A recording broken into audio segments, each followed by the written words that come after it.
Bismillahirrahmanirrahim. Assalamualaikum warahmatullahi wabarakatuh. Apa khabar adik-adik Ustazah sekalian? Ustazah doakan semoga semuanya berada dalam keadaan sihat, walafiah dan selamat, dan sentiasa di bawah lindungan Allah Subhanahu Wa Taala, insya-Allah. Alhamdulillah, kita bertemu lagi dalam sesi usrah pada minggu ini, dan alhamdulillah Allah panjangkan umur, diberi kesempatan untuk kita meneruskan lagi perkongsian pada minggu ini dengan tajuk insya-Allah yang sama-sama kita ambil ibrah di akhirnya, insya-Allah. Dan seperti biasa, pada setiap minggu Ustazah akan share satu ayat dan kita teruskan slot satu minggu satu ayat, dan minggu ini Ustazah ambil ayat daripada surah Al-Jathiyah. Surah Al-Jathiyah ayat 15. A'udzu billahi minasyaitonir rajim. Bismillahirrahmanirrahim. Man 'amila shalihan falinafsihi wa man asaa fa'alaiha. Tsumma ila rabbikum turja'un. Shadaqallahul azim. Maksudnya, barang siapa yang mengerjakan amal soleh, maka itu adalah untuk dirinya sendiri. Dan barang siapa yang mengerjakan kejahatan, maka itu akan menimpa dirinya sendiri. Kemudian kepada Tuhanmu lah kamu dikembalikan. Masya Allah. Ini adalah ayat yang kita akan bincangkan, yang kita akan sama-sama tadabbur. Apakah maksud di sebalik ayat ini? Dan sebelum Ustazah meneruskan tentang maksud ayat ini, apakah yang dimaksud dengan surah Al-Jathiyah?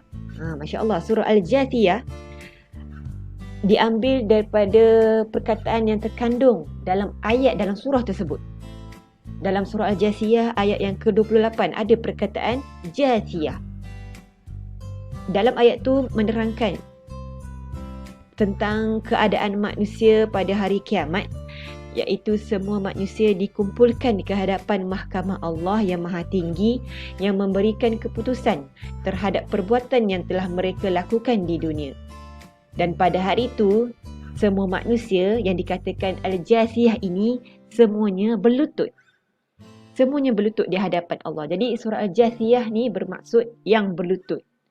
So kitalah yang berlutut di hadapan Allah nanti pada hari kiamat nanti. Dan berkenaan dengan ayat 15 ini pula, yang dimaksudkan adalah bahawa tiap-tiap orang akan mendapat balasan masing-masing sesuai dengan amal perbuatannya di dunia. Maka barang siapa di antara hambanya yang mentaati segala perintahnya dan menjauhi segala larangannya dengan penuh keikhlasan dan kesedaran, maka hasilnya itu adalah untuk diri sendiri. Yang dimaksudkan dengan man 'amila shalihan falinafsihi. Dan seterusnya, wa man asaa fa'alaiha. Baliknya, barang siapa yang mengingkari perintah-perintahnya dengan melakukan segala larangan yang Allah larang dan tidak menghentikan larangannya, maka akibat buruk sebagai balasan perbuatannya itu akan menimpa dirinya sendiri. Ia akan mendapat tempat kembali yang buruk, lagi hina, dan azab yang sangat berat di dalam neraka. Seterusnya, Tsumma ila rabbikum turja'un. Pada akhir ayat ini Allah menerangkan bahawa hanya kepada Allah dikembalikan semua makhluk, tidak kepada yang lain. Semuanya akan dikumpulkan di padang mahsyar untuk menerima keputusan yang adil dari Allah. Di antara mereka ada yang berseri-seri wajahnya kegirangan kerana ia akan bertemu dengan Allah yang selalu diharapkan selama hidup di dunia. Mereka yakin bahawa Allah mengasihi hamba-Nya yang tabah, yang sabar dan selalu tunduk dan patuh kepadanya. Sebaliknya, ada pula orang yang muram mukanya kerana hatinya penuh ketakutan dan penyesalan. Mereka takut menemui Allah kerana akan menerima kemurkaannya serta merasakan siksaan yang sangat pedih di dalam neraka. Na'udzubillah min zalik. Jadi daripada ayat ini, setiap perbuatan baik akan dibalas baik. Dan sebaliknya, jika kita melakukan perbuatan yang tidak baik, melakukan dosa, maka akan dibalas setimpal dengan apa yang kita kerjakan. Masya Allah. Dan seterusnya, di dunia ini juga kita akan sering dipertemukan dengan orang yang kurang baik, orang yang kurang baik dan orang yang berbuat jahat kepada kita. Kenapa? Kenapa Allah pertemukan kita dengan orang yang sedemikian? Orang yang kurang baik dan kadang orang yang kurang menyenangkan. Kerana apa?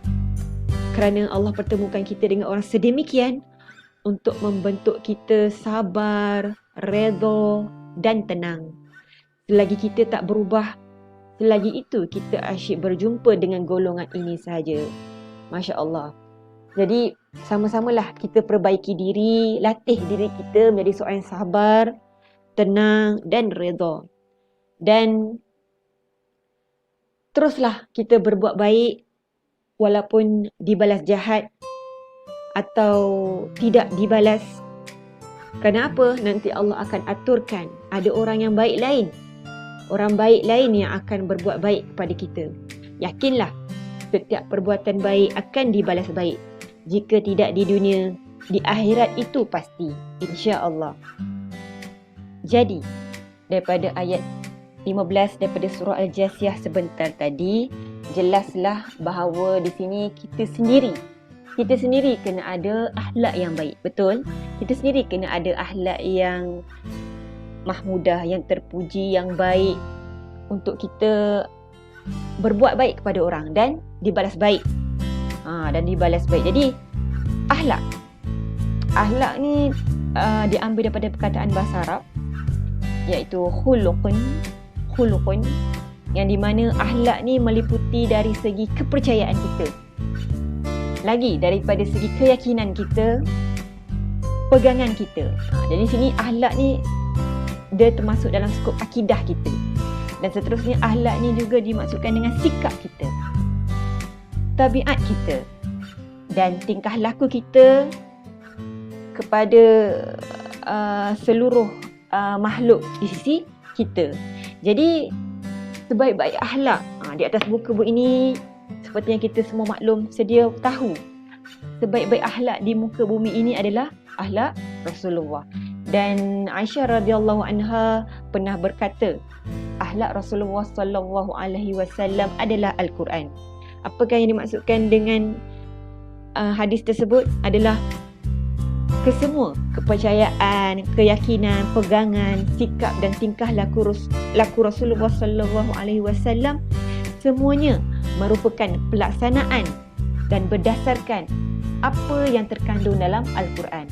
Apa yang Al-Quran sebut dalam apa yang disebutkan dalam Al-Quran, semuanya dilakukan. Semuanya merupakan implikasi daripada adab dan akhlak Rasulullah sallallahu alaihi wasallam. Masya-Allah. Jadi Rasulullah adalah qudwah hasanah, sebaik-baik contoh yang kita perlu ikut dalam mencontohi akhlak-akhlak beliau, akhlak-akhlak baginda yang boleh kita praktikkan dalam kehidupan seharian insya-Allah. Jadi 3 skop akhlak. Saya nak terangkan 3 skop akhlak. Akhlak yang pertama adalah akhlak dengan Allah. Masya Allah, akhlak dengan Allah. Dan akhlak dengan Allah ini adalah yang paling utama, kerana ia sebagai penentu kepada hubungan seseorang dengan yang lain-lain. Segala-galanya adalah bergantung kepada sejauh mana keikhlasan dan hubungan hati seseorang itu dengan Allah. Jadi akhlak dengan Allah adalah base dia, adalah dia punya asas dia. Jika dengan Allah dah baik, insya-Allah dengan orang sekeliling, dengan masyarakat yang lain pun kita akan terjaga akhlak kita. Dan skop yang kedua, akhlak dengan sesama manusia. Akhlak sesama manusia ini termasuklah akhlak terhadap diri sendiri, akhlak terhadap keluarga, ibu bapa, adik-beradik, dan juga akhlak terhadap masyarakat. Dan skop yang ketiga adalah akhlak kita dengan alam. Akhlak dengan alam termasuklah dengan binatang, tumbuh-tumbuhan dan alam sekitar yang lain.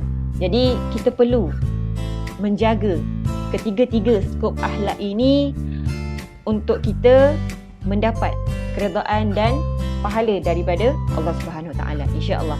Dan Ustazah nak share kepada adik-adik ustazah sekalian daripada Harithah bin Wahab. Hadis daripada Harithah bin Wahab radhiyallahu anhu berkata, beliau mendengar Nabi sallallahu alaihi wasallam bersabda, "Ala adullukum ala ahli jannah?" Maksudnya, tidakkah patut aku beritahu kepada kamu siapa ahli syurga? Kullu dha'ifin mutadha'afin law aqsama 'ala Allahi la abarrahu. Kemudian baginda sendiri menjawab, ahli syurga ialah setiap orang yang lemah, yakni orang yang tidak keras dalam muamalah dan hubungan sesama manusia, bahkan merendah diri, yakni tawaduk, serta berlemah lembut, dan dia dianggap sebagai orang yang lemah.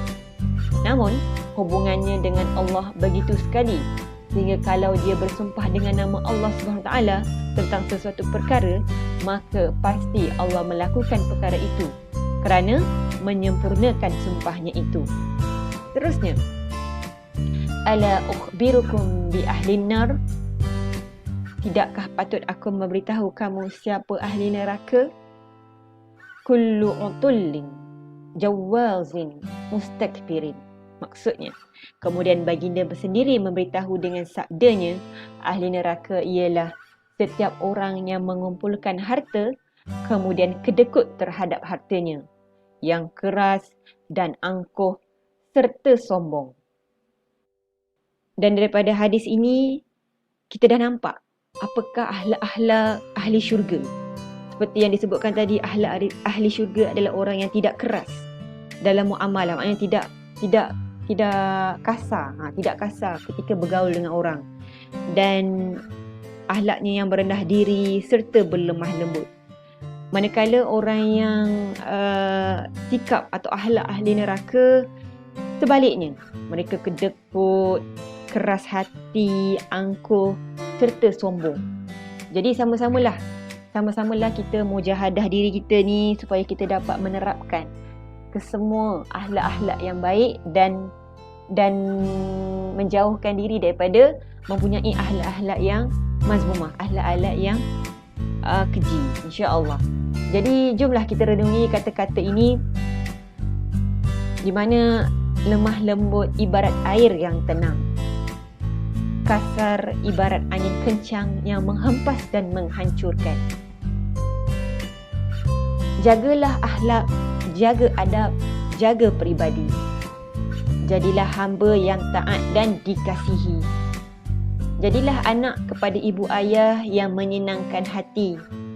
Jadilah kawan yang baik dan dirindui saat tiada di sisi.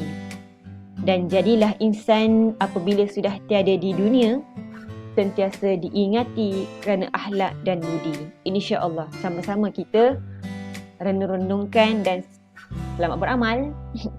Dan di akhirnya Ustazah kongsi satu doa supaya kita ni dikurniakan rupa dan akhlak yang baik, yang bagus. Dan doanya juga digunakan ketika kita melihat cermin, betul? Jadi jom, Bismillahirrahmanirrahim. Allahumma ahsanta khalqi fa ahsin khuluqi. Ya Allah, sebagaimana engkau telah memperindah rupaku, maka perindahlah pula akhlakku. InsyaAllah sama-sama kita amalkan doa ini selepas solat atau bila-bila masa saja, supaya kita dikurniakan, diberikan akhlak yang baik, yang diredai oleh Allah Subhanahu Wa Taala, insya-Allah. Jadi naktafi bihadzal qadar, insya-Allah cukup sekadar itu saja untuk perkongsian Ustazah minggu ini. Semoga sedikit sebanyak kita mengambil pengajaran dan input daripada perkongsian hari ini, insya-Allah. Itu saja. Assalamualaikum warahmatullahi wabarakatuh.